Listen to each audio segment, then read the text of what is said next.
Hey everyone, and welcome back to Pulp Hero Audio. Today I'm going to be talking The Savage Avengers #1, the Marvel comic written by Gerry Duggan and artwork by Mike Deodato Jr. So, let's talk about the elephant in the room, and that is the fact that Conan the Barbarian is in the present day Marvel Comics universe. Now, based on the feeling, the sense I get from Conan and Howard fans online, especially among your purists, if you will, they're not too happy with this concept. The idea of Conan being in a present day setting, sharing space with Marvel Comics characters. Now, I feel a bit differently about this. I feel like, there's really only one true Conan canon, and that is the stories written by Robert E. Howard. Everything else is, it is what it is. It's a way to enjoy the character in other ways, seeing as how we are limited by the number of stories that Howard wrote, although we can read them again and again. And as much as we would like, Mr. Howard is simply not ever going to be able to write anymore. So I, for one, am willing to take Conan in other forms written by other writers. I just kind of shrug it off as, okay, this is someone else's take on the character. But there's only one real, if you will, Conan, the one written by Howard. And plus, with the Marvel Comics universe, you've got alternate timelines and parallel realities and a multiverse. So there's room for all kinds of things. So if it's written well, if it's done well, I don't really have any kind of an issue with this sort of story. Conan as sort of a time traveler type thing. It's not like that Conan hasn't dealt with some pretty weird stuff, even in the Howard stories. Probably one of the most beloved stories is The Tower of the Elephant, in which, Conan basically meets an alien. A creature, a being, an intelligent being from another planet. So it's not like, it's totally unheard of for Conan to deal with something weird like this. So I'm not even going to complain about that. I'm just going to look at the story itself and how it's presented. Now, of course, one of the first things you'll notice is the title, The Savage Avengers. This is not your Iron Man, Captain America, the good guys, if you will. These are the kind of anti-heroes, the more of a gray area, willing to cross certain lines, characters that have taken life. You look at the roster on the cover, of course, you've got Conan, then you've got Wolverine, the Punisher, Venom, Elektra, and Brother Voodoo, which is kind of an interesting group. I think each one of them in their own way is kind of a warrior, but they bring something a bit different to the table. You've got Conan there, who is, Conan is the barbarian. You've got Wolverine, who I kind of think of as the beast. He's kind of an animal. You've got Frank Castle, the Punisher, the soldier of the group. You've got Brother Voodoo, the wizard. You've got Elektra, the assassin. And you've got Venom, kind of the demon, is sort of the way I'm looking at this collection of characters.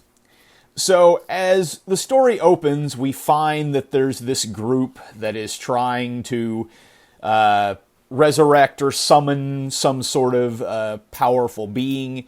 And to do that, they need the blood of the best. The best that humanity has to offer, whether it means the best, artistically, or anything like that. But most potent of all is the blood of warriors. Warriors like Conan, of course.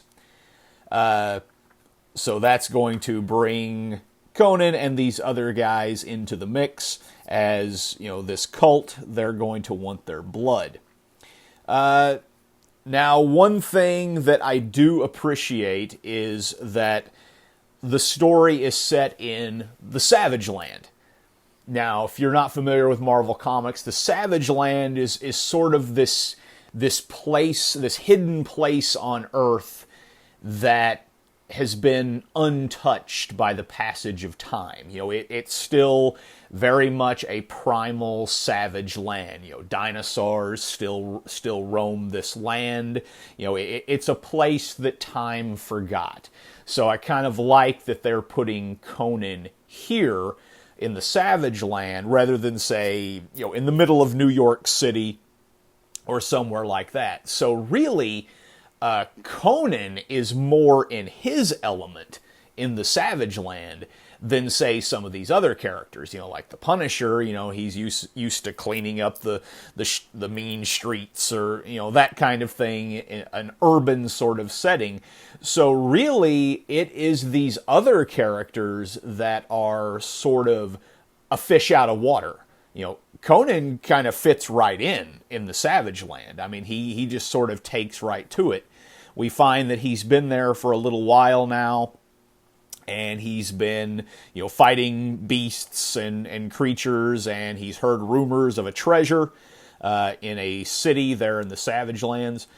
Now, as far as how Conan got to be where he is, you would have to go back and read the Avengers story, No Road Home, I believe it was called. Now, I have not read that story, but they give us a pretty good breakdown of it in sort of the prologue to this. It says, Conan the Barbarian joined a band of Avengers on a dire mission to restore light to the universe. Their victory came at a cost for the Cimmerian. In the final battle, he was cast away by their enemy, but instead of landing back in the Hyborian Age, he found himself on present-day Earth in the Savage Land. So even if you haven't read that story, which I haven't, it doesn't really seem all that critical to understanding this story. You just need to know that Conan had this sort of time-spanning adventure with the Avengers, and now he is stuck in the Savage Land. Now, one thing I noticed right off is that, Conan is speaking and understanding English, so I'm wondering how exactly he learned to do that. Like I said, I have not read that Avengers story. Maybe the Scarlet Witch cast a spell or something so that he can speak and understand others. I don't really know, but it would have been nice if that had perhaps been cleared up in this story. So we see Conan starting off fighting some hand ninjas, this clan of ninja warriors that populates the Marvel Universe.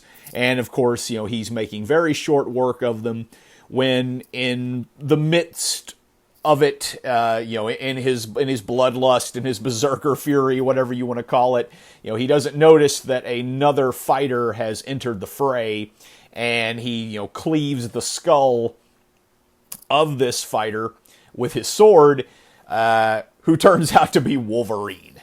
So, of course, that leads to a Conan versus Wolverine sort of fight, which was kind of interesting. I like the fact that when you get right down to it, Conan was the superior warrior in this fight. If Wolverine wasn't a mutant, if Wolverine did not have his healing factor, Conan would have killed him multiple times in this fight. I mean, yes, they let Wolverine get a few shots in, because it's not like Wolverine is a terrible fighter himself, but it's pretty clear, at least to me, that Conan is the better fighter, and as Wolverine would have died multiple times in this battle.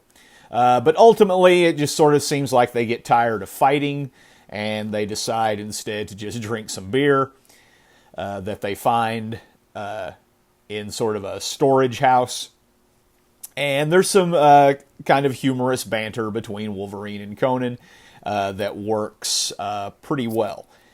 So several positives there. One negative is in the artwork here, which, by the way, is quite good. I mean, Mike Deodato Jr. is really bringing his A game in this issue, I feel.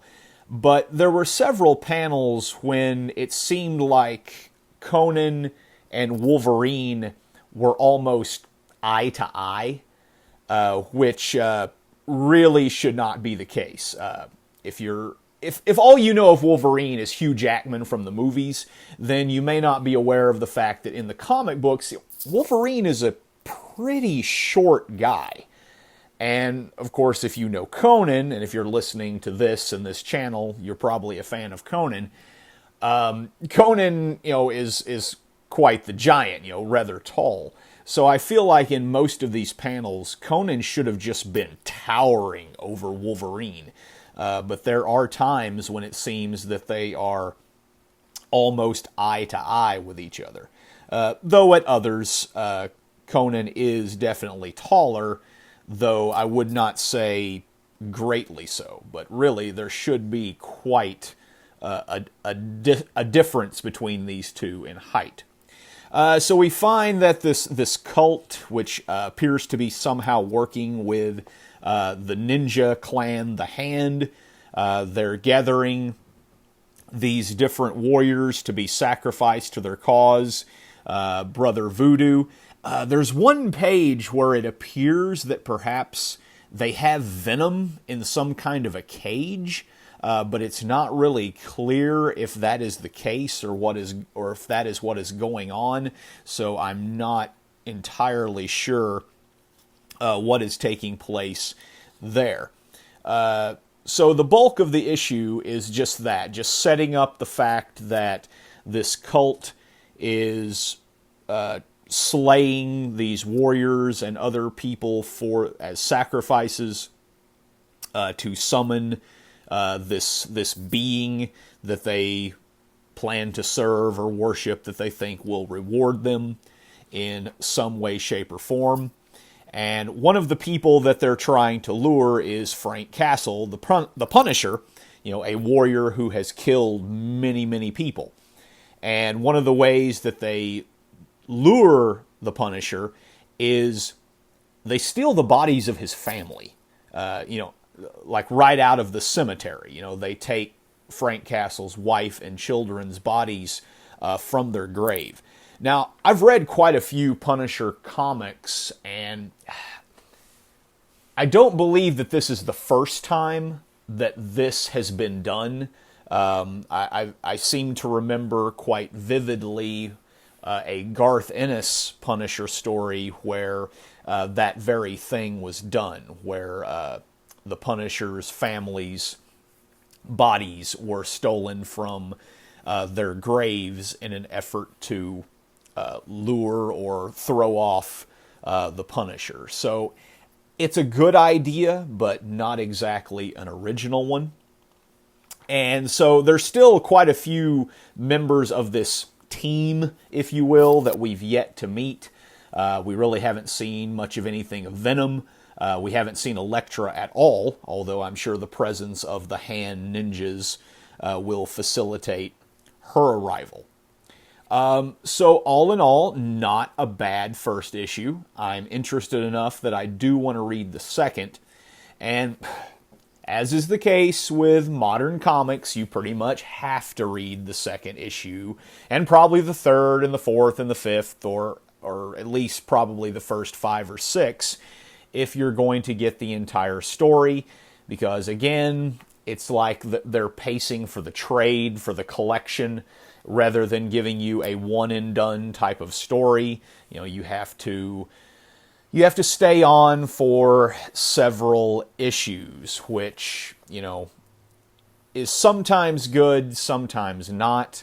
I kind of miss sometimes just reading a single issue and getting a good story.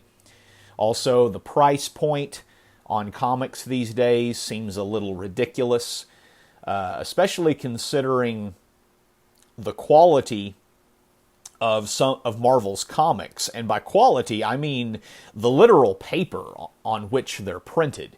You know, I'm looking here and touching my issue of Savage Avengers #1, and you know, the pages seem quite thin. You know, even the cover, you know, it just doesn't feel very durable. So I can understand why people wait for the collected edition rather than getting the monthly issues. Although with some stories, I do still like to get monthly issues. So, would I recommend Savage Avengers #1? Yes, if you're not such a diehard purist, you know, that you can accept the idea of some kind of an alternate timeline where Conan is interacting with modern day Marvel Comics characters, then I think you would enjoy this a lot. If on the other hand, you know, you just can't abide seeing Conan in that kind of setting, then this is probably not for you. But at the same time, you know, if a story involving Conan is done well and respectfully, you know, I kind of want to support it because I do want to see this character and Robert E. Howard's characters, you know, be out there in the world rather than just sitting on dusty bookshelves and that kind of thing, sort of forgotten. So, go check out Savage Avengers #1, or the series, or wait for the collected edition, whatever you prefer to do. Let me know what you thought of it in the comments. Please like and subscribe, and we'll see you next time. Later.